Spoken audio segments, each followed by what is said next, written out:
ಕರುನಾಡಿನ ಸಮಸ್ತ ಭಾಗವಹಿಕರಿಗೆ ಕಮದಿಲ್ಲ ಕಡೆ ನಮಸ್ತೆ ಆತ್ಮೀಯ ಸ್ನೇಹಿತರೆ. ನಾವಿಂದಿನ ತರಗತಿಯಲ್ಲಿ ಗಮನಿಸಿ. ಆತ್ಮೀಯ ಸ್ನೇಹಿತರೆ, ನಾವಿಂದಿನ ತರಗತಿಯಲ್ಲಿ AIB ಇಲ್ಲಿವರೆಗೂ ನಡೆದಿರುವಂತಹ ಎಕ್ಸಾಮು ಆಲ್ ಇಂಡಿಯಾ ಬಾರ್ ಎಕ್ಸಾಮಿನೇಷನ್ಗೆ ಸಂಬಂಧಪಟ್ಟಂತೆ ಇಲ್ಲಿವರೆಗೂ 19 ಎಕ್ಸಾಮ್ಗಳನ್ನು BCI means bar council of India ಅವರು ನಡೆಸಿಕೊಟ್ಟಿದ್ದಾರೆ. ಆತ್ಮೀಯ ಸ್ನೇಹಿತರೆ, ನೀವು ಮುಂದಿನ ಡಿಸೆಂಬರಲ್ಲಿ ಸೆಪ್ಟೆಂಬರಲ್ಲಿ ನೋಟಿಫಿಕೇಶನ್ಸ್ ಆಗ್ತದೆ ಆಲ್ ಇಂಡಿಯಾ ಬಾರ್ ಎಕ್ಸಾಮಿನೇಷನ್ಸ್ಗೆ. ಆ ಸೆಪ್ಟೆಂಬರ್ ನೋಟಿಫಿಕೇಶನ್ಸ್ ಆದರೆ ನೀವು ಎಕ್ಸಾಮ್ ಬರೆಯೋದು ಡಿಸೆಂಬರ್ ಇಲ್ಲ ಜನವರಿಯಲ್ಲಿ ಎಕ್ಸಾಮ್ ಬರೀತೀರಾ. ಆತ್ಮೀಯ ಸ್ನೇಹಿತರೆ, ಇದು ನೀವು ಬರೀತಿರುವಂಥ ಎಕ್ಸಾಮ್ ಬಂದ್ಬಿಟ್ಟು 20ನೇ ಎಕ್ಸಾಮ್ ಆಗಿದೆ. ಕ್ಲಿಯರಾಗಿ ಅರ್ಥ ಮಾಡ್ಕೊಳ್ಳಿ, 20ನೇ ಬ್ಯಾಚು ನೀವು ಬರೀತಿರೋದು. ಈ ಎಕ್ಸಾಮನ್ನು ಯಾರು ಬರೀತಾರೆ? ಯಾರು ಕಂಪ್ಲೀಟ್ ಆಗಿ LLBಯನ್ನು ಮುಗಿಸಿರುವಂಥ ವಿದ್ಯಾರ್ಥಿಗಳಿಗೆ ಈ ಎಕ್ಸಾಮನ್ನು BCI ಕಂಡಕ್ಟರ್ ಮಾಡ್ತಾರೆ. ಇದು BCI ಬೆನಿಫಿಟ್ ಏನಪ್ಪ ಅಂತಂದರೆ, BCI ಅವರು ಕಂಡಕ್ಟ್ ಮಾಡೋ ಬಾರ್ ಕೌನ್ಸಿಲ್ ಆಫ್ ಇಂಡಿಯಾ ಅವರು ಕಂಡಕ್ಟ್ ಮಾಡುವಂಥ ಉದ್ದೇಶ ಏನು ಅಂದರೆ, ಈ ಆಲ್ ಇಂಡಿಯಾ ಬಾರ್ ಕೌನ್ಸಿಲ್ ಎಕ್ಸಾಮಿನೇಷನ್ಸನ್ನು ಕ್ಲಿಯರ್ ಮಾಡಿರುವಂಥ ಅಭ್ಯರ್ಥಿಗಳು ಅಥವಾ ವಿದ್ಯಾರ್ಥಿಗಳು ವಕಾಲತ್ ಫಾರಂ ಕಲಿತೀರ. ವಕಾಲತ್ ಫಾರಂ ಅಂತ ನೀವು ಕೇಳಿರ್ತೀರಿ ಎಲ್ಲರೂ ಕೂಡ. ಮೀನ್ಸ್ ಹಂಗಂದರೆ ಇಂಡಿಪೆಂಡೆಂಟ್ ಲಾಯರ್ ಆಗಿ ವರ್ಕ್ ಮಾಡಲಿಕ್ಕೆ ನೀವೊಂದು ಅರ್ಹರು. ಈ ಆಲ್ ಇಂಡಿಯಾ ಬಾರ್ ಕೌನ್ಸಿಲನ್ನು ಎಕ್ಸಾಮನ್ನು ಪಡ್ಕೊಂಡ್ರೆ ಮಾತ್ರ, ಇದನ್ನು ಕ್ಲಿಯರ್ ಮಾಡಿದರೆ ಮಾತ್ರ ನೀವು ವಕಾಲತ್ ಫಾರಮ್ಗೆ ಸೈನ್ ಮಾಡಲಿಕ್ಕೆ ಅವಕಾಶವನ್ನು ಸಿಕ್ಕಾಗ್ತದೆ. ಆತ್ಮೀಯ ಸ್ನೇಹಿತರೆ, ಅಲ್ಲಿವರೆಗೂ ನೀವು ಯಾವುದೇ ಥರದ ಸೈನನ್ನಾಗಲಿ ಮತ್ತೊಂದಾಗಲಿ ಮಾಡೋಕ್ಕೆ ಅವಕಾಶ ಇರಲಿಲ್ಲ. ಯಾರು ಅಪ್ಪಿತಪ್ಪಿ ಸೀನಿಯರ್ ಲಾಯರ್ ಅಂತ ಹೇಳಿದರೆ, ಸೀನಿಯರ್ ಲಾಯರ್ ಹೇಳಿಬಿಟ್ಟು ಹೇಳಿದ್ರು ಅಂತ ಹೇಳ್ಬಿಟ್ಟು ಯಾವ ಥರದ ಸೈನನ್ನು ಫೋರ್ಜರಿ ಆಗಿ ಅಥವಾ ನಿಮ್ಮ ಸೈನನ್ನು ನೀವು ಮಾಡಿದ್ದೇ ಆಗಿದ್ದಲ್ಲಿ ಅದು ಕಂಟೆಂಪ್ಟ್ ಆಫ್ ಕೋರ್ಟ್ ಆಗುತ್ತೆ, ನೆನಪಿರಲಿ. ಇನ್ನು AIBಗೆ ಸಂಬಂಧಪಟ್ಟಂತೆ ಕ್ಲಿಯರ್ ತಿಳ್ಕೊಂಡು ಬರೋಣ. AIB ಎಕ್ಸಾಮನ್ನು ಯಾರು ಕಂಡಕ್ಟ್ ಮಾಡ್ತಾರೆ, ಏನು ಕ್ವಾಲಿಫಿಕೇಷನ್ಸ್ ಆಗಿರಬೇಕು, ಎಷ್ಟು ಮಾರ್ಕ್ಸ್ಗೆ ಕೇಳ್ತಾರೆ, ಆ ಎಕ್ಸಾಮ್ ಎಷ್ಟು ಟೈಮಿಂಗ್ಸ್ ಇರ್ತದೆ, ಅದೆಲ್ಲನೂ ಕೂಡ ನಾನು ಡೀಟೇಲ್ ಆಗಿ 1 by 1 ಹೇಳ್ಕೊಂಡು ಹೋಗ್ತೀನಿ. ನಾನು ಕೊಟ್ಟಿರುವಂಥ ಸ್ಲೈಡ್ ನಿಮ್ಮೆಲ್ಲರಿಗೂ ಕೂಡ ಕ್ಲಿಯರಾಗಿ ಕಾಣಿಸ್ತದೆ ಅಂತ ಭಾವಿಸ್ತೇನೆ. ಆತ್ಮೀಯ ಸ್ನೇಹಿತರೆ ನೋಡಿ,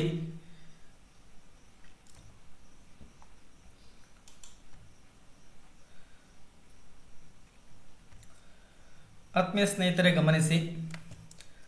ಎಕ್ಸಾಮ್ನ ಯಾವ ರೀತಿ ಕಂಡಕ್ಟ್ ಮಾಡ್ತಾನೆ ತುಂಬ ಇಂಪಾರ್ಟೆಂಟ್ ಆಗ್ತದೆ ನೋಡಿ. ನಿಮಗೆ ಎಕ್ಸಾಮ್ ಕಾನ್ಸೆಪ್ಟ್ ಬಂದುಬಿಟ್ಟು ಮೋಡ್ ಆಫ್ ಎಕ್ಸಾಮಿನೇಷನ್ಸ್. ಆತ್ಮೀಯ ಸ್ನೇಹಿತರೆ, ಈ ಎಕ್ಸಾಮು ಆನ್ಲೈನಲ್ಲಿ ಇರೋದಿಲ್ಲ, ಆಫ್ಲೈನ್ ಆಗಿರ್ತದೆ. ಕ್ಲಿಯರಾಗಿ ಅರ್ಥ ಮಾಡ್ಕೊಳ್ಳಿ. BCI ಅವರು ಕಂಡಕ್ಟ್ ಮಾಡ್ತಿರುವಂಥ AIB means All India Bar examinations ಎಂಬುದು ಆಫ್ಲೈನ್ ಎಕ್ಸಾಮ್ ಆಗಿರ್ತದೆ. ಲ್ಯಾಂಗ್ವೇಜ್ ಆಪ್ಷನ್ಸ್ ಬಂದುಬಿಟ್ಟು ಈ ಎಕ್ಸಾಮನ್ನು ಎಷ್ಟು ಭಾಷೆಯಲ್ಲಿ ನಡೆಸ್ಕೊಡ್ತಿದ್ದಾರೆ ಅಂದರೆ, BCI ಅವರು ಬಾರ್ ಕೌನ್ಸಿಲ್ ಆಫ್ ಇಂಡಿಯಾ ಅವರು ಈ AIB ಎಕ್ಸಾಮನ್ನು ಟೋಟಲ್ ಆಗಿ 22 ಭಾಷೆಯಲ್ಲಿ ಪೇಪರನ್ನು ರೆಡಿ ಮಾಡ್ತಿದ್ದಾರೆ. ಆತ್ಮೀಯ ಸ್ನೇಹಿತರೆ, 22 ಪೇಪರಲ್ಲಿ 22 ಲ್ಯಾಂಗ್ವೇಜಲ್ಲಿ ನೀವು ಯಾವುದಾದ್ರೂ ನೀವು LLB ಡಿಗ್ರಿಯನ್ನು ಪಡೆದಿರುವಂತಹ ಒಂದು ಪ್ರಾದೇಶಿಕ ಭಾಷೆಯಲ್ಲಿ ನಿಮ್ಮದೇ ಆದ ಇಂಗ್ಲೀಷ್ ಇರ್ಬೋದು, ಕನ್ನಡ ಇರ್ಬೋದು, ಅಥವಾ ಯಾವ ಲ್ಯಾಂಗ್ವೇಜಲ್ಲಿ ನೀವು LLB ಪದವಿಯನ್ನು ಪಡೆದಿರ್ತೀರಲ್ವ ಆ ಲ್ಯಾಂಗ್ವೇಜ್ ಸಂಬಂಧಪಟ್ಟಂತೆ ನೀವು AIB ಎಕ್ಸಾಮನ್ನು ಕಂಡಕ್ಟ್ ಮಾಡಬೇಕಾಗ್ತದೆ. ಆತ್ಮೀಯ ಸ್ನೇಹಿತರೆ, ಅದೇ ರೀತಿಯಾಗಿ ಡ್ಯೂರೇಷನ್ಸ್ ಆಫ್ ಎಕ್ಸಾಮಿನೇಷನ್ಸ್. ಈ ಎಕ್ಸಾಮಿನೇಷನ್ಸ್ ಎಷ್ಟು ಟೈಮ್ಸ್ ಇರ್ತದೆ ಸರ್ ನೋಡೋದಾದರೆ, ಈ ಎಕ್ಸಾಮಿಗೆ ಒಟ್ಟು 3 hours 30 ನಿಮಿಷ, 3 ಗಂಟೆ ಮತ್ತು 30 ನಿಮಿಷಗಳೊಳಗೆ ಎಕ್ಸಾಮನ್ನು ನೀವು ಕಂಪ್ಲೀಟ್ ಮಾಡಬೇಕಾಗ್ತದೆ. ಆತ್ಮೀಯ ಸ್ನೇಹಿತರೆ, ಅದೇ ರೀತಿಯಾಗಿ ಟೈಪ್ ಆಫ್ ಕ್ವಶನ್ಸ್. ಸರ್ ಯಾವ ರೀತಿ ಕ್ವಶನ್ಸ್ ಕೇಳ್ತಾರೆ AIB ನಿಮಗೆ ತುಂಬ ಡೌಟ್ ಇರ್ತದೆ. ಇದರಲ್ಲಿ ಯಾವ ಥರದ ನೀವು ರೈಟಿಂಗ್ ಬರೆಯೋ ಅವಶ್ಯಕತೆ ಇರೋದಿಲ್ಲ, ಮಲ್ಟಿಪಲ್ ಚಾಯ್ಸ್ ಕ್ವಶನ್ಸ್ ಇರ್ತದೆ. ಶೇಡ್ ಮಾಡಬೇಕಾಗ್ತದೆ. ಈ ರೀತಿಯಾಗಿ OMRನ ಶೇಡ್ ಮಾಡೋ ಅಭ್ಯಾಸ ಇದ್ದರೆ, ಅಥವಾ SDA FDA ಯಾವುದಾದ್ರೂ ಕಾಂಪಿಟೇಟಿವ್ ಎಕ್ಸಾಮನ್ನು ಬರೆದೇ ಆಗಿದ್ದಲ್ಲಿ OMR ಶೀಟ್ ಅಭ್ಯಾಸ ಇದ್ದರೆ ಯಾವ ರೀತಿ ಶೇಡ್ ಮಾಡ್ತಿದ್ದಾರಲ್ವ, ಈ ರೀತಿ ABCD ಈ ರೀತಿ ಫಾರಮ್ ಕೊಟ್ಟಿರ್ತಾರೆ. ಒಂದು ಕ್ವಶನ್ಸನ್ನು ಕೊಟ್ಬಿಟ್ಟು ABC ಅಂತ ಕೊಟ್ಟಿರ್ತಾರೆ. ಇದರಲ್ಲಿ ಯಾವುದು ಸರಿ ಇರುತ್ತೋ ಆ ಆನ್ಸರ್ ಹಿಂಗೆ ನೀವು ಶೇಡ್ ಮಾಡಬೇಕಾಗ್ತದೆ. ಕ್ಲಿಯರಾಗಿ ಅರ್ಥ ಆಗಿದೆ ಅಂತ ನಾನು ಭಾವಿಸ್ತೇನೆ. ಆತ್ಮೀಯ ಸ್ನೇಹಿತರೆ, ಟೋಟಲ್ ನಂಬರ್ ಆಫ್ ಕ್ವಶನ್ಸ್, ನಿಮಗೆ ಟೋಟಲ್ ನಂಬರ್ ಆಫ್ ಕ್ವಶನ್ಸ್ ಬಂದುಬಿಟ್ಟು 100 ಕ್ವಶನ್ಸ್ ಇರ್ತವೆ. ಕ್ಲಿಯರಾಗಿ ಅರ್ಥ ಮಾಡ್ಕೊಳ್ಳಿ. ಟೋಟಲ್ ನಂಬರ್ ಆಫ್ ಕ್ವಶನ್ಸ್ ಬಂದುಬಿಟ್ಟು ನಿಮಗೆ 100 ಕ್ವಶನ್ಸ್ ಇರ್ತವೆ. ಅದೇ ರೀತಿಯಾಗಿ ಈಚ್ ಕ್ವಶನ್ಸ್ ಕ್ಯಾರೀಸ್, ಪ್ರತಿಯೊಂದು ಕ್ವಶನ್ಸ್ ಕೂಡ ಒಂದೊಂದು ಮಾರ್ಕ್ಸ್ ಆಗಿ ನಿಗದಿಪಡಿಸಲಾಗಿದೆ. 100 ಕ್ವಶನ್ಸನ್ನು 100 ಮಾರ್ಕ್ಸ್ ಆಗಿ 100 ಮಾರ್ಕ್ಸ್ ಒಂದೊಂದು ಮಾರ್ಕ್ಸ್ ಆಗಿ ನಿಗದಿಪಡಿಸಲಾಗಿದೆ. ಟೋಟಲ್ ಮಾರ್ಕ್ಸ್ ಬಂದುಬಿಟ್ಟು 100 ಮಾರ್ಕ್ಸ್ ನಿಮಗೆ. ಆತ್ಮೀಯ ಸ್ನೇಹಿತರೆ, 100 ಕ್ವಶನ್ಸು, ಪ್ರತಿಯೊಂದು ಕ್ವಶನ್ಸಿಗೆ ಕೂಡ ಒಂದೊಂದು ಮಾರ್ಕ್ಸನ್ನು ನಿಗದಿಪಡಿಸಿದ್ದಾರೆ. ಹಂಗಾಗಿ ಟೋಟಲ್ 100 ಮಾರ್ಕ್ಸ್ ಆಗ್ತದೆ. ಕ್ಲಿಯರಾಗಿ ಅರ್ಥ ಆಗಿದೆ ಅಂತ ನಾನು ಭಾವಿಸ್ತೇನೆ. ಮುಂದುವರೆದು ಗಮನಿಸಿ. Negative marking. ಇಲ್ಲಿವರೆಗೂ ಯಾವ ಥರ ನೆಗೆಟಿವ್ ಮಾರ್ಕಿಂಗ್ ಇಲ್ಲ. ನೀವೆಲ್ಲರೂ ಕೂಡ ಅದೃಷ್ಟವಂತರು. ಮುಂದಿನ ದಿನಮಾನಗಳಲ್ಲಿ ಖಂಡಿತ ನೆಗೆಟಿವ್ ಮಾರ್ಕ್ಸ್ ಬರ್ತದೆ.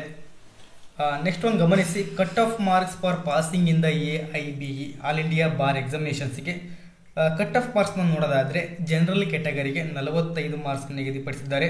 44 ಮಾರ್ಕ್ಸ್ ಬಂದರೂ ಕೂಡ ಫೇಲ್ ಆಗ್ತೀರಾ. ಕ್ಲಿಯರಾಗಿ ಅರ್ಥ ಮಾಡ್ಕೊಳ್ಳಿ. ಆತ್ಮೀಯ ಸ್ನೇಹಿತರೆ, 44 ಮಾರ್ಕ್ಸ್ ಬಂದರೂ ಕೂಡ ನೀವು ಫೇಲ್ ಆಗಿರ್ತೀರಾ. ಕಂಪಲ್ಸರಿಯಾಗಿ ಜನರಲ್ ಇರುವಂಥ ಕ್ಯಾಟಗರಿಯಲ್ಲಿರುವಂಥ ವಿದ್ಯಾರ್ಥಿಗಳು 45 ಮಾರ್ಕ್ಸನ್ನು ತೆಗೆದುಬೇಕಾಗ್ತದೆ. ಅದೇ ರೀತಿಯಾಗಿ SC ST ವಿದ್ಯಾರ್ಥಿಗಳು 40 ಅಂಕಗಳನ್ನು ಪಡೆದುಕೊಂಡರೆ ಅವರು All India Bar Council Bar ಎಕ್ಸಾಮಿನೇಷನ್ಸನ್ನು ಕಂಪ್ಲೀಟ್ ಮಾಡಿದಾಗೆ ಕ್ಲಿಯರಾಗಿ ಅರ್ಥ ಆಗಿದೆ ಅಂತ ನಾನು ಭಾವಿಸ್ತೇನೆ ಆತ್ಮೀಯ ಸ್ನೇಹಿತರೆ. ಈ ಎಕ್ಸಾಮ್ ಬಂದುಬಿಟ್ಟು ಓಪನ್ ಬುಕ್ ಎಕ್ಸಾಮ್, ಕ್ಲಿಯರ್ ಅರ್ಥ ಮಾಡ್ಕೊಳ್ಳಿ. ಈ AIB ಎಂಬ ಎಕ್ಸಾಮು ನಿಮಗೆ ಆಲ್ ಇಂಡಿಯಾ ಬಾರ್ ಎಕ್ಸಾಮಿನೇಷನ್ಸ್ ಎಂಬುದು ಓಪನ್ ಬುಕ್ ಎಕ್ಸಾಮ್ ಆಗಿರೋದ್ರಿಂದ ನೀವು ಬ್ಯಾರೆಟ್ಸ್ಗಳನ್ನು ತಗೊಂಡು ಹೋಗ್ಬೋದು. ಆ ಬ್ಯಾರೆಟ್ಸ್ಗಳು ವಿತೌಟ್ ನೋಟ್ಸ್ ಕಮೆಂಟ್, ಕ್ಲಿಯರಾಗಿ ಅರ್ಥ ಮಾಡ್ಕೊಳ್ಳಿ. ಆ ಬ್ಯಾರೆಟ್ಸ್ಗಳು ಯಾವ ಥರದ ನೋಟ್ಸ್ಗಳನ್ನಾಗಲಿ ಟಿಪ್ಪಣಿಗಳನ್ನಾಗಲಿ ಅಥವಾ ವಿವರಣೆಗಳನ್ನು ಒಳಗೊಂಡಿರಾಗಿರೋದಿಲ್ಲ. ಕ್ಲಿಯರಾಗಿ ಅರ್ಥ ಮಾಡ್ಕೊಳ್ಳಿ. ಬ್ಯಾರೆಟ್ಸು ಏನು ಎನೆಕ್ಟ್ ಆಗಿರ್ತಾವಲ್ಲ ಬ್ಯಾಕ್ಟ್ಗಳು, ಯಾವ ರೀತಿಯಾಗಿ ಒರಿಜಿನಲ್ ಆ್ಯಕ್ಟ್ಗಳು ಇರ್ತಾವಲ್ಲ ಅದೇ ರೀತಿಯಾಗಿ ಬರೀ ಸೆಕ್ಷನ್ಸ್ ಮಾತ್ರ ಇರಬೇಕಾಗ್ತದೆ. ಯಾವುದೇ ಥರದ ಅದರಲ್ಲಿ ವಿವರಣೆ ಇರ್ಬೋದು ಟಿಪ್ಪಣಿಗಳಾಗಿರೋ ಒಳಗೊಂಡಿರೋದಿಲ್ಲ. ಕ್ಲಿಯರ್ ಅರ್ಥ ಮಾಡ್ಕೊಳ್ಳಿ. As per the latest guidelines of bar council of India, ಅದರ ಪ್ರಕಾರ ಹೇಳ್ತಿರೋದು ಆತ್ಮೀಯ ಸ್ನೇಹಿತರೆ, ಇದನ್ನು ನೀವೆಲ್ಲ ಅರ್ಥ ಮಾಡ್ಕೊಳ್ಳಿ. ಅದೇ ರೀತಿಯಾಗಿ ಎಜುಕೇಷನಲ್ ಕ್ವಾಲಿಫಿಕೇಷನ್ಸ್ ಸರ್ ಏನಿರಬೇಕು ಆಲ್ ಇಂಡಿಯಾ ಬಾರ್ ಎಕ್ಸಾಮಿನೇಷನ್ಸನ್ನು ಬರೀಲಿಕ್ಕೆ ಕ್ವಾಲಿಫಿಕೇಷನ್ಸ್ ಏನು, ಯಾರ್ಯಾರು ಬರಿಬೋದು ಎಂಬುದು ನೋಡೋದಾದರೆ 3 years LLB ಡಿಗ್ರಿಯನ್ನು ಕಂಪ್ಲೀಟ್ ಮಾಡಿರುವಂಥ ವಿದ್ಯಾರ್ಥಿಗಳು ಅಥವಾ 5 years integrated LLB degree from an institute recognised by the BCI ಇಂದ ಮಾನ್ಯತೆ ಪಡೆದಂತಹ ಯಾವುದಾದರೂ ಕಾಲೇಜಿನಲ್ಲಿ ಲಾ ಕಾಲೇಜುಗಳಲ್ಲಿ ನೀವು ಪದವಿಯನ್ನು ಪಡೆದೇ ಆಗಿದ್ದಲ್ಲಿ ಅಂಥ ವಿದ್ಯಾರ್ಥಿಗಳು ಎಕ್ಸಾಮನ್ನು ಕಂಡಕ್ಟ್ ಮಾಡಬಹುದು. Final year law students who with no backlogs are also eligible to apply. ಕ್ಲಿಯರಾಗಿ ಅರ್ಥ ಮಾಡ್ಕೊಳ್ಳಿ ಆತ್ಮೀಯ ಸ್ನೇಹಿತರೆ. ನೀವು 3 years LLB ಓದ್ತಿರೋ ಸ್ಟೂಡೆಂಟ್ಸ್ ಆದರೆ 6 SEM ಇರ್ತವೆ. 6 SEM ಟೋಟಲಿ ನೀವು 5th SEM ಇದ್ದರೆ 5th SEM ಇರುವಾಗ AIB ಅವರು ನೋಟಿಫಿಕೇಶನ್ ಮಾಡಿದರೆ ಆಲ್ ಇಂಡಿಯಾ ಬಾರ್ ಎಕ್ಸಾಮನ್ನು ಬರೀಲಿಕ್ಕೆ ಅಂಥ ಸಂದರ್ಭದಲ್ಲಿ 5ನೇ SEM ವರೆಗೂ ಯಾವುದೇ ಥರದ ಬ್ಯಾಕ್ಲಾಗ್ ಇಲ್ಲದೆ ಇದ್ದರೆ ಅಂಥ ವಿದ್ಯಾರ್ಥಿಗಳು ಕೂಡ ಈ ಎಕ್ಸಾಮನ್ನು ಬರೀಲಿಕ್ಕೆ ಅವಕಾಶವನ್ನು ಮಾಡಿಕೊಟ್ಟಿದ್ದಾರೆ. ಅದೇ ರೀತಿಯಾಗಿ 5 years ಸ್ಟೂಡೆಂಟ್ಸ್ ಆದರೆ 10 SEM ಟೋಟಲ್ 9 SEM ವರೆಗೂ ಯಾವ ಥರದ ಬ್ಯಾಕ್ಲಾಗ್ಸ್ ಇಲ್ಲದಂಗೆ ಕ್ಲಿಯರೆನ್ಸ್ ಇದ್ದರೆ ಅಂಥ ವಿದ್ಯಾರ್ಥಿಗಳು ಈ ಎಕ್ಸಾಮನ್ನು ಬರಿಬೋದಾಗಿದೆ. ಅರ್ಥ ಆಗಿದೆ ಅಂತ ನಾನು ಭಾವಿಸ್ತೇನೆ. ಅದೇ ರೀತಿಯಾಗಿ ಎನ್ರೋಲ್ಮೆಂಟ್ ಕ್ರೈಟೇರಿಯಾ ನೋಡೋದಾದರೆ candidates without an enrolment certificate can also register for AIB. All India Bar ಎಕ್ಸಾಮಿನೇಷನ್ನ ಬರೀಲಿಕ್ಕೆ ಯಾವ ಥರದ ಎನ್ರೋಲ್ ಆಗಲೇಬೇಕಂತ ನಿಗದಿಪಡಿಸಿದ್ದಿಲ್ಲ. ಕ್ಲಿಯರಾಗಿ ಅರ್ಥ ಮಾಡ್ಕೊಳ್ಳಿ. ಅದೇ ರೀತಿಯಾಗಿ age limit, no prescribed age limit. ಆತ್ಮೀಯ ಸ್ನೇಹಿತರೆ ಏನು ಇದು ಯಾವುದಕ್ಕೆ ನೀವು ಆಲ್ ಇಂಡಿಯಾ ಬಾರ್ ಎಕ್ಸಾಮ್ನ ಬರೀಲಿಕ್ಕೆ ಯಾವ ಥರದ ಏಜನ್ನು ಲಿಮಿಟ್ ಮಾಡಿಲ್ಲ. ಕ್ಲಿಯರಾಗಿ ಅರ್ಥ ಮಾಡ್ಕೊಳ್ಳಿ. ಮುಂದುವರೆದು ಗಮನಿಸಿ. ಸರ್ ಆಲ್ ಇಂಡಿಯಾ ಬಾರ್ ಎಕ್ಸಾಮ್ನ ಬರಿತೀವಿ, ಇದರಿಂದ ಏನು ಉಪಯೋಗ? ನೀವು LLB ಕಂಪ್ಲೀಟ್ ಆದಮೇಲೆ ವಕೀಲರಾಗ್ತೀರಾ, ಬಟ್ ಅಡ್ವೊಕೇಟ್ ಆಗೋದು ಆಲ್ ಇಂಡಿಯಾ ಬಾರ್ ಎಕ್ಸಾಮಿನೇಷನ್ ಬರೆದಾದ್ಮೇಲೆ. ಕ್ಲಿಯರಾಗಿ ಅರ್ಥ ಮಾಡ್ಕೊಳ್ಳಿ. ಇದರಲ್ಲಿ ಪಾಸ್ ಆದರೆ ಮಾತ್ರ ನೀವು ಅಡ್ವೊಕೇಟ್ ಆಗ್ತೀರಾ. LLB ಪದವಿಯನ್ನು ಪಡೆದ್ರೆ ನೀವು ಲಾಯರ್ ಆಗ್ತೀರಾ ಅಷ್ಟೇ. ಆತ್ಮೀಯ ಸ್ನೇಹಿತರೆ ಏನು will get permanent vakalat number or enrolment eligible to practice in India. ಆತ್ಮೀಯ ಸ್ನೇಹಿತರೆ ಇದರಿಂದ ಏನು ಬೆನಿಫಿಟ್ ಅಂದರೆ ನೀವು ಯಾವುದಾದ್ರೂ ಒಂದು ಸ್ಟೇಟಲ್ಲಿ LLB ಮುಗಿದಾದ್ಮೇಲೆ ಕಂಪ್ಲೀಟ್ ಆದಮೇಲೆ ನಿಮ್ಮ ರಿಸಲ್ಟ್ ಬಂದಮೇಲೆ ನೀವು ಯಾವುದಾದ್ರೂ ಒಂದು ಸ್ಟೇಟ್ ಅಂಡರಲ್ಲಿ ಕರ್ನಾಟಕದಲ್ಲಿರುವ students KSBC Karnataka state bar council ಇದರ ಅಂಡರಲ್ಲಿ ನೀವು ರಿಜಿಸ್ಟ್ರೇಷನ್ ಆಗ್ತೀರಾ ಅಥವಾ ನೋಂದಣಿಯನ್ನು ಪಡ್ಕೊಳ್ತೀರಾ ಅಥವಾ ಎನ್ರೋಲ್ ಆಗ್ತೀರಾ. ಅಂಥ ಸಂದರ್ಭದಲ್ಲಿ ನಿಮಗೆ ಪ್ರಾವಿಷನಲ್ ನಂಬರನ್ನು ಮಾತ್ರ ಕೊಟ್ಟಿರ್ತಾರೆ. ಅದು ಟೆಂಪ್ರವರಿ ಆಗಿರ್ತದೆ. ಆತ್ಮೀಯ ಸ್ನೇಹಿತರು ಅರ್ಥ ಮಾಡ್ಕೊಳ್ಳಿ. ಟೆಂಪ್ರವರಿ ನಂಬರ್ ಆಗಿರ್ತದೆ ನಿಮ್ಮ ಸ್ಟೇಟಲ್ಲಿ ಕೊಡುವಂಥ ನಂಬರ್ಗಳು. ಆದರೆ ಆಲ್ ಇಂಡಿಯಾ ಬಾರ್ ಎಕ್ಸಾಮ್ನಲ್ಲಿ ಪಾಸ್ ಆದಮೇಲೆ ಕೊಡುವಂಥ ನಂಬರು ಪರ್ಮನೆಂಟ್ ಆಗಿರ್ತದೆ. ಆ ಪರ್ಮನೆಂಟ್ ಆದಮೇಲೆ ಆ ನಂಬರ್ ಬಂದ ಮೇಲೆ ನೀವು ವಕಾಲತ್ ಫಾರಮ್ಗೆ ಸೈನ್ ಹಾಕಲಿಕ್ಕೆ ಅರ್ಹತೆಯನ್ನು ಪಡ್ಕೊಂಡಿರ್ತೀರ ಅಂತ ಹೇಳ್ಬಿಟ್ಟು ಆತ್ಮೀಯ ಸ್ನೇಹಿತರೆ. Eligible to practice in India, ಭಾರತದಲ್ಲಿ ಅಭ್ಯಾಸ ಮಾಡಲು ಅರ್ಹತೆಯನ್ನು ಹೊಂದಿರ್ತೀರ ಅಂತ ಹೇಳ್ಬಿಟ್ಟು ಕ್ಲಿಯರ್ ಆಗಿ ಅರ್ಥ ಆಗಿದೆ ಅಂತ ನಾನು ಭಾವಿಸ್ತೇನೆ ಆತ್ಮೀಯ ಸ್ನೇಹಿತರೆ. ಮುಂದುವರೆದು ಗಮನಿಸಿ. ಸಿಲೆಬಸ್ ಅನ್ನು ನೋಡೋದಾದರೆ syllabus for all India bar exam ಸಂಬಂಧಪಟ್ಟಂಗೆ ಟಾಪಿಕ್ ಅಥವಾ ಸಬ್ಜೆಕ್ಟ್ ಅನ್ನೋದಾದರೆ ಕ್ಲಿಯರಾಗಿ ಅರ್ಥ ಮಾಡ್ಕೊಳ್ಳಿ. ಫಸ್ಟ್ ಸಬ್ಜೆಕ್ಟ್ ಬಂದುಬಿಟ್ಟು ನಿಮಗೆ ಕಾನ್ಸ್ಟಿಟ್ಯೂಷನಲ್ ಲಾ. ಈ ಲಾ ಸಂಬಂಧಪಟ್ಟಂತೆ ಈ 10 ಮಾರ್ಕ್ಸಿಗೆ ಕಾನ್ಸ್ಟಿಟ್ಯೂಷನ್ ಲಾ ಸಂವಿಧಾನಕ್ಕೆ ಸಂಬಂಧಪಟ್ಟಂತೆ ಭಾರತ ಸಂವಿಧಾನದಲ್ಲಿ ನಿಮಗೆ 10 ಮಾರ್ಕ್ಸಿಗೆ ಕ್ವಶನ್ಸನ್ನು ಕೇಳ್ತಾನೆ. ಅದರಲ್ಲಿ ಫಂಡಮೆಂಟಲ್ ರೈಟ್ಸ್ ಇರ್ಬೋದು, ಫಂಡಮೆಂಟಲ್ ಡ್ಯೂಟೀಸ್ ಇರ್ಬೋದು, ಶೆಡ್ಯೂಲ್ಸ್ ಇರ್ಬೋದು, ಅದೇ ರೀತಿಯಾಗಿ ರಾಜನೀತಿಕ ತತ್ವಗಳಿರ್ಬೋದು. ಇದೇ ರೀತಿಯ ಅನೇಕ ಇಂಪಾರ್ಟೆಂಟ್ ಕಾನ್ಸೆಪ್ಟ್ಗಳನ್ನು ಒಂದು ಕೇಸ್ ಲಾನ ಕೊಟ್ಬಿಟ್ಟು ಕೇಸ್ ಲಾ ಯಾವ್ದು ಸಂಬಂಧಪಟ್ಟಿದೆ, ಯಾವ ರೈಟ್ಸ್ ಬಗ್ಗೆ ಹೇಳ್ತದೆ ಎಂಬುದನ್ನು ಕೇಳ್ಬೋದು. ಅದೇ ರೀತಿಯಾಗಿ IPC means Indian penal code ಮತ್ತು ನ್ಯೂ ಭಾರತೀಯ ಹೊಸ ಆ್ಯಕ್ಟ್ ಆಗಿರುವಂತಹ ಭಾರತೀಯ ನ್ಯಾಯ ಸಂಹಿತ BNS ಅಥವಾ IPCಯಲ್ಲಿ ಸಬ್ಜೆಕ್ಟನ್ನು ಸೇರಿಬಿಟ್ಟು ನಿಮಗೆ 8 ಮಾರ್ಕ್ಸಿಗೆ ಕೇಳ್ತಾರೆ. ಅದೇ ರೀತಿಯಾಗಿ CRPC ಅಥವಾ BNSS ಭಾರತೀಯ ನಾಗರಿಕ ಸುರಕ್ಷಾ ಸಂಹಿತ ಇವೆರಡು ಸಬ್ಜೆಕ್ಟಿಂದ ನಿಮಗೆ 10 ಮಾರ್ಕ್ಸಿಗೆ ಕೇಳ್ತಾನೆ. ಕ್ಲಿಯರಾಗಿ ಅರ್ಥ ಮಾಡ್ಕೊಳ್ಳಿ ಆತ್ಮೀಯ ಸ್ನೇಹಿತರೆ. ತುಂಬ ಇಂಪಾರ್ಟೆಂಟ್ ಕಾನ್ಸೆಪ್ಟ್ಗಳು ಇವೆಲ್ಲ. ಅದೇ ರೀತಿಯಾಗಿ CPC ತುಂಬ ಇಂಪಾರ್ಟೆಂಟ್ ಲಾರ್ಜ್ ಸಬ್ಜೆಕ್ಟ್. ಇದು ಕೋಡ್ ಆಫ್ ಸಿವಿಲ್ ಪ್ರೊಸೀಜರ್ ಅಂತ ಕರಿತೀವಿ ಇದನ್ನು. ಈ ಸಬ್ಜೆಕ್ಟಿಂದ ನಿಮಗೆ 10 ಮಾರ್ಕ್ಸಿಗೆ ಕ್ವಶನ್ಸನ್ನು ಕೇಳ್ತಾನೆ. ಇದರಲ್ಲಿ ಆರ್ಡರ್ಸ್ ಇರ್ಬೋದು, ರೂಲ್ಸ್ ಇರ್ಬೋದು, ತುಂಬ ಇಂಪಾರ್ಟೆಂಟು. ಯಾವ ರೂಲು, ಯಾವ ಆರ್ಡರ್, ಏನು ಹೇಳ್ತದೆ ಅಂತ ಕೇಳ್ತಾನೆ. ಅದೇ ರೀತಿಯಾಗಿ ಎವಿಡೆನ್ಸ್ ಅಥವಾ BSA ಭಾರತೀಯ ಸಾಕ್ಷ್ಯ ಅಧಿನಿಯಮ, ಈ ಕಾಯ್ದೆಯಿಂದ ನಿಮಗೆ 8 ಮಾರ್ಕ್ಸ್ ಕೇಳ್ತಾ ಇರ್ತಾನೆ. ಅದೇ ರೀತಿಯಾಗಿ ಆಲ್ಟರ್ನೇಟಿವ್ ಡಿಸ್ಪ್ಯೂಟ್ ರಿಡರ್ಸಲ್ ಇನ್ಕ್ಲೂಡಿಂಗ್ ಆರ್ಬಿಟ್ರೇಷನ್ಸ್ ಆ್ಯಕ್ಟ್, ಇದರಲ್ಲಿ ನೆಗೋಸಿಯೇಷನ್ಸ್ ಇರ್ಬೋದು, ಮೀಡಿಯೇಷನ್ಸ್ ಇರ್ಬೋದು, ಕನ್ಸಿಯೇಷನ್ಸ್ ಇರ್ಬೋದು, ಲೋಕ್ ಅದಾಲತ್, ಇವೆಲ್ಲವನ್ನು ಸೇರಿಬಿಟ್ಟು ನಿಮಗೆ 4 ಮಾರ್ಕ್ಸ್ ಕೇಳ್ತಾರೆ. ಕ್ಲಿಯರಾಗಿ ಅರ್ಥ ಮಾಡ್ಕೊಳ್ಳಿ. ಅದೇ ರೀತಿಯಾಗಿ ಫ್ಯಾಮಿಲಿ ಲಾ ಸಂಬಂಧಪಟ್ಟಂತೆ ಹಿಂದೂ ಮ್ಯಾರೇಜ್ ಆ್ಯಕ್ಟ್ ಇರ್ಬೋದು, ಹಿಂದೂ ಸ್ಪೆಷಲ್ ಮ್ಯಾರೇಜ್ ಆ್ಯಕ್ಟ್ಸ್ ಇರ್ಬೋದು. ಅದೇ ರೀತಿಯಾಗಿ ಫ್ಯಾಮಿಲಿ ಲಾ ಸಂಬಂಧಪಟ್ಟಂತೆ ಯಾವುದಾದ್ರೂ ಕಾನೂನುಗಳಿಂದ 8 ಮಾರ್ಕ್ಸ್ ಕೇಳ್ಬೋದು. ಕ್ಲಿಯರಾಗಿ ಅರ್ಥ ಮಾಡ್ಕೊಳ್ಳಿ. 8 ಮಾರ್ಕ್ಸಿಗೆ ಫ್ಯಾಮಿಲಿ ಲಾ ಇಂದ ನಿಮಗೆ ಕೇಳ್ತಾನೆ. ಅದೇ ರೀತಿಯಾಗಿ ಪಬ್ಲಿಕ್ ಇಂಟ್ರೆಸ್ಟ್ ಲಿಟಿಗೇಷನ್, ಸಾರ್ವಜನಿಕ ಹಿತಾಸಕ್ತಿ ಮೊಕದ್ದಮೆ ಅಂತ ಕರಿತೀವಿ.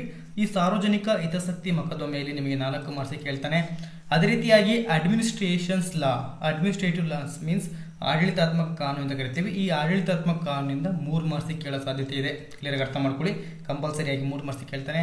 ಅದೇ ರೀತಿಯಾಗಿ professional ethics and cases of professional misconduct under bar council of Indian rules. ಆತ್ಮೀಯ ಸ್ನೇಹಿತರೆ ಗಮನಿಸಿ, ಇಲ್ಲಿ ಅಡ್ವೊಕೇಟ್ಸ್ ಆ್ಯಕ್ಟ್ 1961 ಕೇಳ್ತಾನೆ. ಅದರಲ್ಲಿ ಮಿಸ್ಕಂಡಕ್ಟ್ ಸಂಬಂಧಪಟ್ಟಂತೆ ನೀವು ಕೇಸ್ ಲಾನ ಓದ್ಕೊಂಡು ಬಂದಿದ್ದೀರಾ. ಆ ಕೇಸ್ ಲಾಗೆ ಸಂಬಂಧಪಟ್ಟಂತೆ 2-3 ಕೇಸನ್ನು ಕೇಳ್ಬೋದು. ಅದನ್ನು ಹೊರತುಪಡಿಸಿದ್ರೆ ನೀವು ಇದರಲ್ಲಿ Bar council of India rules, Bar Council ನಿಯಮಾವಳಿಗಳ ಬಗ್ಗೆ ಕೇಳ್ತಾನೆ ಆತ್ಮೀಯ ಸ್ನೇಹಿತರೆ. ಅದರಿಂದ ನಿಮಗೆ 4 ಮಾರ್ಕ್ಸನ್ನು ಕೇಳಿದ್ದಾನೆ. ಅರ್ಥ ಆಗಿದೆ ಅಂತ ನಾನು ಭಾವಿಸ್ತೇನೆ ಕಾನ್ಸೆಪ್ಟ್ಗಳು. ಅದೇ ರೀತಿಯಾಗಿ ಮುಂದುವರೆದು ಗಮನಿಸಿ, ಕಂಪ್ನಿ ಲಾ ಕ್ಲಿಯರಾಗಿ ಅರ್ಥ ಮಾಡ್ಕೊಳ್ಳಿ. ಕಂಪ್ನಿ ಲಾದಲ್ಲಿ ನಿಮಗೆ 2 ಮಾರ್ಕ್ಸ್ ಕೇಳಿದ್ದಾನೆ. ಅದೇ ರೀತಿಯಾಗಿ ಎನ್ವಿರಾನ್ಮೆಂಟಲ್ ಲಾ ಅಥವಾ ಪರಿಸರ ಕಾನೂನು, ಈ ಕಾನೂನಿಂದ ನಿಮಗೆ 2 ಮಾರ್ಕ್ಸಿಗೆ 2 ಕ್ವಶನ್ಸನ್ನು ಕೇಳ್ತಾನೆ. ಅದೇ ರೀತಿಯಾಗಿ ಸೈಬರ್ ಲಾ, ಅದರಲ್ಲಿ 2 ಮಾರ್ಕ್ಸ್ ಕೇಳಿದ್ದಾನೆ. ಅದೇ ರೀತಿಯಾಗಿ ಲೇಬರ್ ಆ್ಯಂಡ್ ಇಂಡಸ್ಟ್ರಿಯಲ್ ಲಾ, ಕಾರ್ಮಿಕ ಕಾನೂನಿಗೆ ಸಂಬಂಧಪಟ್ಟಂತೆ ಅಥವಾ ಔದ್ಯೋಗಿಕ ವಿವಾದಗಳ ಅಧಿನಿಯಮ ಅಥವಾ ಇನ್ನಿತರೆ ಕಾರ್ಮಿಕರಿಗೆ ಸಂಬಂಧಪಟ್ಟಿರುವಂಥ ಹಲವಾರು ಕಾಯ್ದೆಗಳಿದ್ದಾವೆ. ಆ ಹಲವಾರು ಕಾಯ್ದೆಗಳಿಂದ ನಿಮಗೆ 4 ಮಾರ್ಕ್ಸ್ ಕೇಳುವಂಥ ಸಂಭಾವ್ಯತೆ ಇದೆ. ಕಂಪಲ್ಸರಿಯಾಗಿ ಕಾರ್ಮಿಕರಿಗೆ ಅಥವಾ ಕಾನೂನು ಲೇಬರ್ ಲಾಗೆ ಸಂಬಂಧಪಟ್ಟಂತೆ 4 ಕ್ವಶನ್ಸನ್ನು ಕೇಳಿರ್ತಾನೆ. ಅದೇ ರೀತಿಯಾಗಿ law of torts including motor vehicles act and consumer protections law. Clear ಅರ್ಥ ಮಾಡ್ಕೊಳ್ಳಿ. 5 ಮಾರ್ಕ್ಸನ್ನು ಲಾ ಆಫ್ ಟಾರ್ಟ್ಸ್ ಅಪಕೃತ್ಯಕ್ಕೆ ಸಂಬಂಧಪಟ್ಟಂತೆ ಮತ್ತು ಇನ್ಕ್ಲೂಡಿಂಗ್ ಮೋಟಾರ್ ವೆಹಿಕಲ್ಸ್ ಆ್ಯಕ್ಟ್ ಏನು ವಾಹನಗಳ ಅಧಿನಿಯಮ 1988ಗೆ ಸಂಬಂಧಪಟ್ಟಂತೆ ಮತ್ತು ಕನ್ಸ್ಯೂಮರ್ ಪ್ರೊಟೆಕ್ಷನ್ಸ್ ಆ್ಯಕ್ಟ್ 1986, ಈ 3 ಆ್ಯಕ್ಟ್ಗಳಿಂದ ಅಥವಾ ಈ 3 ಕಾಯ್ದೆಗಳಿಂದ ನಿಮಗೆ ಲಾ ಆಫ್ ಟಾರ್ಟ್ಸ್ ಅನ್ನೋ ಕಾಯ್ದೆಯಲ್ಲಿ ಅರ್ಥ ಮಾಡ್ಕೊಳ್ಳಿ. ಇವೆರಡು ಆ್ಯಕ್ಟು ಮತ್ತು ಲಾ ಆಫ್ ಟಾರ್ಟ್ಸ್ ಸಂಬಂಧಪಟ್ಟಂತೆ ನಿಮಗೆ 5 ಮಾರ್ಕ್ಸ್ ಕೇಳ್ತಾನೆ. ತುಂಬ ಇಂಪಾರ್ಟೆಂಟ್ ಕಾನ್ಸೆಪ್ಟು. ಅದೇ ರೀತಿಯಾಗಿ ಲಾ ರಿಲೇಟೆಡ್ ಟು ಟ್ಯಾಕ್ಸೇಷನ್, ತೆರಿಗೆ ಕಾನೂನಿಗೆ ಸಂಬಂಧಪಟ್ಟಂತೆ 4 ಮಾರ್ಕ್ಸ್ ಕೇಳ್ತಾನೆ. 17 ನೋಡಿ ಗಮನಿಸಿ, ಲಾ ಆಫ್ ಕಾಂಟ್ರಾಕ್ಟ್ಸ್ ಇರ್ಬೋದು, ಸ್ಪೆಸಿಫಿಕ್ ರಿಲೀಫ್ ಇರ್ಬೋದು, ಪ್ರಾಪರ್ಟಿ ಲಾಸ್ ಇರ್ಬೋದು, ನೆಗೋಷಿಯಬಲ್ ಇನ್ಸ್ಟ್ರೂಮೆಂಟ್ಸ್ ಆ್ಯಕ್ಟ್. ಆತ್ಮೀಯ ಸ್ನೇಹಿತರೆ, ಏನು ಭಾರತೀಯ ಕರಾರು ಅಧಿನಿಯಮ 1872ರಲ್ಲಿ ನಿಮಗೆ 2 ಕ್ವಶನ್ಸನ್ನು ಕೇಳಿದರೆ, ಸ್ಪೆಸಿಫಿಕ್ ರಿಲೀಫ್ ಆ್ಯಕ್ಟಲ್ಲಿ 2 ಕ್ವಶನ್ಸನ್ನು ಕೇಳ್ತಾನೆ. ಅದೇ ರೀತಿಯಾಗಿ ಪ್ರಾಪರ್ಟಿ ಲಾ, ಸ್ವತ್ತು ಹಸ್ತಾಂತರ ಅಧಿನಿಯಮ 1882ಗೆ ಸಂಬಂಧಪಟ್ಟಂತೆ ಅದರಲ್ಲಿ 2 ಕ್ವಶನ್ಸನ್ನು ಕೇಳ್ತಾನೆ. ಅದೇ ರೀತಿಯಾಗಿ negotiable instruments act, negotiable instruments ಆ್ಯಕ್ಟಲ್ಲಿ ಚೆಕ್ ಬೌನ್ಸ್ಗೆ ಸಂಬಂಧಪಟ್ಟಂತೆ 2 ಕ್ವಶನ್ಸನ್ನು ಕೇಳಿರ್ತಾನೆ. ಟೋಟಲ್ ಆಗಿ ನಿಮಗೆ 8 ಮಾರ್ಕ್ಸಿಗೆ ಈ ಆ್ಯಕ್ಟ್ಗಳಲ್ಲಿ ಕವರ್ ಮಾಡಿರ್ತಾನೆ. ಅದೇ ರೀತಿಯಾಗಿ ಲ್ಯಾಂಡ್ ಅಕ್ವಿಸಿಷನ್ಸ್ ಆ್ಯಕ್ಟ್ 2 ಮಾರ್ಕ್ಸ್ ಕೇಳಿರ್ತಾನೆ. ಏನು ಭೂಸ್ವಾಧೀನ ಕಾಯ್ದೆ 2013ಕ್ಕೆ ಸಂಬಂಧಪಟ್ಟಂತೆ ಅದರಲ್ಲಿ 2 ಕ್ವಶನ್ಸನ್ನು ಕೇಳಿರ್ತಾನೆ. ಅದೇ ರೀತಿಯಾಗಿ ಇಂಟೆಲೆಕ್ಚುಯಲ್ ಪ್ರಾಪರ್ಟಿ ಲಾಸ್ IPR ಅಂತ ಕರಿತೀವಿ.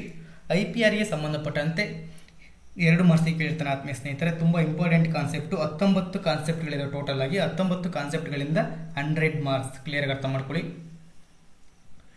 100 ಮಾರ್ಕ್ಸಿಗೆ 100 ಕ್ವಶನ್ಸ್ ಇರ್ತವೆ. Total 100 questions 100 marks. ಪ್ರತಿಯೊಂದು ಕ್ವಶನ್ಸಿಗೆ ಕೂಡ 1 ಮಾರ್ಕ್ಸನ್ನು ನಿಗದಿಪಡಿಸಿದ್ದಾರೆ ಅಂತ ನಾನು ಈಗಾಗಲೇ ಫಸ್ಟ್ನೇ ಸ್ಲೈಡಲ್ಲಿ ಹೇಳಿದ್ದೇನೆ. ನೀವೆಲ್ಲರಿಗೂ ಕೂಡ ಅರ್ಥ ಆಗಿದೆ ಅಂತ ನಾನು ಭಾವಿಸ್ತೇನೆ ಸಿಲೆಬಸ್ಸು. ಅದೇ ರೀತಿಯಾಗಿ ಸರ್ ಸಿಲೆಬಸ್ ಹೇಳಿದ್ರಿ, ಯಾರ್ಯಾರು ಎಲಿಜಿಬಲ್ ಅಂತ ಹೇಳಿದ್ರಿ, ಯಾವ ರೀತಿ ಎಕ್ಸಾಮ್ ಇರುತ್ತೆ ಅಂತ ಹೇಳಿದ್ರಿ, ಆದರೆ ಕ್ವಶನ್ಸ್ ಯಾವ ರೀತಿ ಕೇಳ್ತಾನೆ ಸರ್ ಅನ್ನೋ ಡೌಟ್ ಇರ್ತದೆ. ಅದನ್ನು ಕೂಡ 1-2-3 ಕೊಟ್ಟಿದ್ದೀನಿ ನಿಮಗೆ. ಗಮನಿಸಿ ಆತ್ಮೀಯ ಸ್ನೇಹಿತರೆ, ನೋಡಿ ಕ್ವಶನ್ಸ್ ಇದೇ ಟೈಪ್ ಕೇಳಿರ್ತಾನೆ. ಫಸ್ಟ್ ಒಂದು ನೋಡಿ, sections 5 of Hindu marriage act relates to ಏನು ಹಿಂದೂ ವಿವಾಹಗಳ ಅಧಿನಿಯಮ 1955ರ ಕಲಂ 5 ಯಾವುದು ಸಂಬಂಧಪಟ್ಟಿದೆ ಸರ್, ಯಾವುದು ಸಂಬಂಧಪಟ್ಟಿದೆ ಅಂತ ಕ್ವಶನ್ಸನ್ನು ಕೇಳಿದ್ದಾನೆ. ಕ್ಲಿಯರಾಗಿ ಅರ್ಥ ಮಾಡ್ಕೊಳ್ಳಿ. ನೀವು ಹಿಂದೂ ವಿವಾಹ ಅಧಿನಿಯಮ 1955 ಕರೆಕ್ಟಾಗಿ ಓದಿದ್ದೇ ಆಗಿದ್ದರೆ ಅದರಲ್ಲಿ wide marriages, ವೈಡಬಲ್ marriages, ceremonies of Hindu marriages ಇವು ಯಾವಾಗೂ ಸಂಬಂಧಪಟ್ಟಿಲ್ಲ. ಕಲಂ 5 ಸಂಬಂಧಪಟ್ಟಿರೋದು ಕಂಡೀಷನ್ಸ್ ಆಫ್ ಹಿಂದೂ ಮ್ಯಾರೇಜ್ ಯಾವುದು ಸಂಬಂಧಪಟ್ಟಿದೆ ಆತ್ಮೀಯ ಸ್ನೇಹಿತರೆ. ಕ್ಲಿಯರಾಗಿ ಅರ್ಥ ಮಾಡ್ಕೊಳ್ಳಿ. ಇದೇ ಥರ ಕ್ವಶನ್ಸನ್ನು ಕೇಳ್ತಾನೆ. ಇದೇ ಥರ 4 ಆಪ್ಷನ್ಸನ್ನು ಕೇಳ್ತಾನೆ. ಆಪ್ಷನ್ಸನ್ನು ಕೇಳಿಬಿಟ್ಟು A, B, C, D ಈ ರೀತಿ ಕೇಳಿರ್ತಾನೆ. ಈ ರೀತಿ ರೌಂಡ್ ಮಾಡಿರ್ತಾನೆ ಆತ್ಮೀಯ ಸ್ನೇಹಿತರೆ. ಇಲ್ಲಿ ಕರೆಕ್ಟ್ ಆನ್ಸರ್ ಬಂದುಬಿಟ್ಟು D ಆಗಿರೋದ್ರಿಂದ ನೀವು Dಗೆ ಶೇಡ್ ಮಾಡಬೇಕಾಗುತ್ತದೆ. ಈ ರೀತಿ ಶೇಡ್ ಮಾಡಿದ್ದಾಗಿದ್ದರೆ ನಿಮಗೆ 1 ಅಂಕಗಳು ಸಿಗ್ತದೆ. ಅರ್ಥ ಆಗಿದೆ ಅಂತ ನಾನು ಭಾವಿಸ್ತೇನೆ. ಅದೇ ರೀತಿಯಾಗಿ ಸೆಕೆಂಡ್ನೇ ಕ್ವಶನ್ಸ್ ಅನ್ನು ಗಮನಿಸಿ. The principles of res judicata is a deal it under sections of CPC. ಏನು ರೆಸ್ ಜುಡಿಕೇಟಾ ಎಂಬುದು ದಿವಾನಿ ಪ್ರಕ್ರಿಯಾ ಸಂಹಿತೆ 1908 ಅಡಿಯಲ್ಲಿ, ಅಥವಾ ಪೂರ್ವ ನ್ಯಾಯ ನಿರ್ಣಯ ಎಂಬುದು ದಿವಾನಿ ಪ್ರಕ್ರಿಯೆ ಸಂಹಿತೆ 1908 ಅಡಿಯಲ್ಲಿ ಯಾವ ಕಲಂನಲ್ಲಿ ತಿಳಿಸಲಾಗಿದೆ? ಕ್ಲಿಯರ್ ಆಗಿ ಅರ್ಥ ಮಾಡ್ಕೊಳ್ಳಿ, ತುಂಬ ಇಂಪಾರ್ಟೆಂಟ್ ಕಾನ್ಸೆಪ್ಟು. ಎಕ್ಸಾಮಲ್ಲೂ ಕೂಡ ನೀವು ಪದೇ ಪದೇ ಕೇಳಿರುವಂಥ ಒಂದು ಕಾನ್ಸೆಪ್ಟ್ಗಳಿವು. 9 ಇದೆಯಲ್ಲ, ಇದು ಶೂಟಿಂಗ್ ದಾವೆಗಳು ಸಂಬಂಧಪಟ್ಟಿದೆ. ಎಲ್ಲೆಲ್ಲಿ ದಾವೆಗಳನ್ನ ಊಡಬೇಕಂತ ಹೇಳಿ ತಿಳಿಸ್ಕೊಡ್ತದೆ. ಇದೇ ರೀತಿಯಾಗಿ 10ನೇದು ಹೇಳ್ತಪ್ಪ ಅಂದರೆ ದಾವೆ ತಡೆ ಬಗ್ಗೆ ತಿಳಿಸ್ಕೊಡ್ತದೆ ನಿಮಗೆ. ಅದೇ ರೀತಿಯಾಗಿ ಆಪ್ಷನ್ ಸಿ ಇದೆಯಲ್ಲ, ರೆಸ್ ಜುಡಿಕೇಟ್ ಬಗ್ಗೆ ತಿಳಿಸ್ಕೊಡ್ತದೆ ಆತ್ಮೀಯ ಸ್ನೇಹಿತರೆ. ತುಂಬ ಇಂಪಾರ್ಟೆಂಟು. ಆನ್ಸರ್ ಇದಕ್ಕೆ ಸಿ. ಅರ್ಥ ಆಗಿದೆ ಅಂತ ನಾನು ಭಾವಿಸ್ತೇನೆ. ಅದೇ ರೀತಿಯಾಗಿ ಮುಂದುವರೆದು ಗಮನಿಸಿ. Section 14 of the CPC deals with. CPCನ ಕರೆಕ್ಟಾಗಿ ಓದಿದರೆ ನಿಮಗೆ 10 ಮಾರ್ಕ್ಸು ಈಸಿಯಾಗಿ ಸಿಗ್ತವೆ. ಅದರಲ್ಲಿ ಆರ್ಡರ್ಸು, ರೂಲ್ಸು ಕಂಪಲ್ಸರಿಯಾಗಿ ಗೊತ್ತಿರಬೇಕಾಗ್ತದೆ. 3ನೇ ನೋಡಿ ಕ್ವಶನ್ಸನ್ನು. Sections 14 of the CPC deals with presumptions as to decisions of tribunals, presumptions judgments as to foreign, presumptions as to judgments of the lower court, presumptions as to judgment of high court. ಆತ್ಮೀಯ ಸ್ನೇಹಿತರೆ, ನಿಮಗೆ section 13, 14 ಅಂತ ನೆನಪಾಗಬೇಕು. Foreign judgements ಅಂತ ಹೇಳ್ಬಿಟ್ಟು foreign judgment ಬಗ್ಗೆ section 13 ಹೇಳಿದರೆ ಅದ್ರ ಬಗ್ಗೆ ಪ್ರಿಸಂಪ್ಷನ್ಸ್ ಜಡ್ಜ್ಮೆಂಟ್ಸ್ ಆಸ್ ಟು ಫಾರಿನ್, ಇದಕ್ಕೆ ಬಂದ್ಬಿಟ್ಟು ಆನ್ಸರ್ ಬಿ ಆಗಿರ್ತದೆ. ಕ್ಲಿಯರ್ ಆಗಿ ಅರ್ಥ ಆಗಿದೆ ಅಂತ ನಾನು ಭಾವಿಸ್ತೇನೆ. ಅದೇ ರೀತಿಯಾಗಿ sections 88 read with order 35 of the code of civil procedure 1908 deals with. ನಾನು ಈಗಾಗಲೇ ಹೇಳಿದಾಗೆ CPC ನಿಮಗೆ ಆರ್ಡರು, ಸೆಕ್ಷನ್ಸ್ ಕರೆಕ್ಟಾಗಿ ಗೊತ್ತಿದ್ರೆ 10 ಮಾರ್ಕ್ಸು ಈಸಿ ವೇಲ್ ಸಿಗ್ತವೆ. ಆತ್ಮೀಯ ಸ್ನೇಹಿತರೆ ಗಮನಿಸಿ. ಫಸ್ಟ್ ಒನ್ ನೋಡಿ, interpleader suit, interlocutory order, restitutions orders, attachment order. ಆತ್ಮೀಯ ಸ್ನೇಹಿತರೆ ಆನ್ಸರ್ ಬಂದ್ಬಿಟ್ಟು ನಿಮಗೆ ಸೆಕ್ಷನ್ ದಿವಾನಿ ಪ್ರಕ್ರಿಯೆ ಸಂಹಿತೆ 1908 ಕಲಂ 88 ಮತ್ತು ಆದೇಶ 35 ನಮಗೆ ಏನು ತಿಳಿಸ್ಕೊಡ್ತದೆ ಅಂದರೆ ಇಂಟರ್ ಪ್ಲೀಡರ್ ಸ್ಯೂಟ್, ಅಂತರ್ವಾದ ದಾವೆ ಅಂತ ಕರಿತೀವಿ ಕನ್ನಡದಲ್ಲಿ. ಅರ್ಥ ಆಗಿದೆ ಅಂತ ನಾನು ಭಾವಿಸ್ತೇನೆ ಆತ್ಮೀಯ ಸ್ನೇಹಿತರೆ. ಮುಂದುವರೆದು ಗಮನಿಸಿ. The national consumer dispute redressals commissions was constituted in the year. ಗ್ರಾಹಕ ಸಂರಕ್ಷಣಾ ಅಧಿನಿಯಮನ ಯಾವ ವರ್ಷದಲ್ಲಿ ಸ್ಥಾಪಿಸಲಾಯಿತು ಅಂತ ಹೇಳ್ಬಿಟ್ಟು ಎಸ್ಟಾಬ್ಲಿಷ್ ಮಾಡಲಾಗಿದೆ ಅಂತ ಹೇಳಿದಾದ್ರೆ ಆತ್ಮೀಯ ಸ್ನೇಹಿತರೆ, ಎ 1988, ಬಿ 1998. ಅರ್ಥ ಮಾಡ್ಕೊಳ್ಳಿ. ಎ ಬಂದ್ಬಿಟ್ಟು 1988, ಬಿ ಬಂದ್ಬಿಟ್ಟು 1998, ಸಿ ಬಂದ್ಬಿಟ್ಟು 1999, ಡಿ 1997. ತುಂಬ ಕಂಪ್ನೀಸ್ ಮಾಡ್ತಾರೆ. ಇವೆಲ್ಲವೂ ಕೂಡ ಒಂದೇ ಥರ ಇದಾವೆ ಆತ್ಮೀಯ ಸ್ನೇಹಿತರೆ. ಆನ್ಸರ್ ಬಂದ್ಬಿಟ್ಟು ಎ 1988. ಅರ್ಥ ಆಗಿದೆ ಅಂತ ಭಾವಿಸ್ತೇನೆ ಆತ್ಮೀಯ ಸ್ನೇಹಿತರೆ ನಿಮ್ಮೆಲ್ಲರಿಗೂ ಕೂಡ. ಇಂದಿನ ತರಗತಿಯಲ್ಲಿ EIB ಅಂದರೆ ಏನು, EIB ಎಕ್ಸಾಮನ್ನು ಯಾರು ಕಂಡಕ್ಟ್ ಮಾಡ್ತಾರೆ, EIB ಎಕ್ಸಾಮಿಗೆ ಯಾರು ಎಲಿಜಿಬಲ್ ಇದ್ದಾರೆ, ಯಾವ ರೀತಿ ಎಷ್ಟು ಕ್ವಶನ್ಸ್ ಇರ್ತವೆ, ಯಾವ ಸಬ್ಜೆಕ್ಟ್ ಮೇಲೆ ಕ್ವಶನ್ಸ್ ಕೇಳಿದ್ದಾರೆ ಎಂಬುದನ್ನು ಸಂಪೂರ್ಣವಾಗಿ ಸರಳ ಭಾಷೆಯಲ್ಲಿ, ಪ್ರಾದೇಶಿಕ ಭಾಷೆಯಲ್ಲಿ ನಿಮ್ಮೆಲ್ಲರಿಗೂ ಕೂಡ ಮನದಟ್ಟಾಗೋ ರೀತಿಯಲ್ಲಿ ತಿಳಿಸ್ಕೊಟ್ಟಿದ್ದೇನೆ ಅಂತ ಭಾವಿಸ್ತೇನೆ. ಎಲ್ಲರಿಗೂ ಕೂಡ ಶುಭವಾಗಲಿ. ಸಿರಿಗನ್ನಡಂ ಗೆಲ್ಲಿಗೆ, ಸಿರಿಗನ್ನಡಂ ಬಾಳಿಗೆ.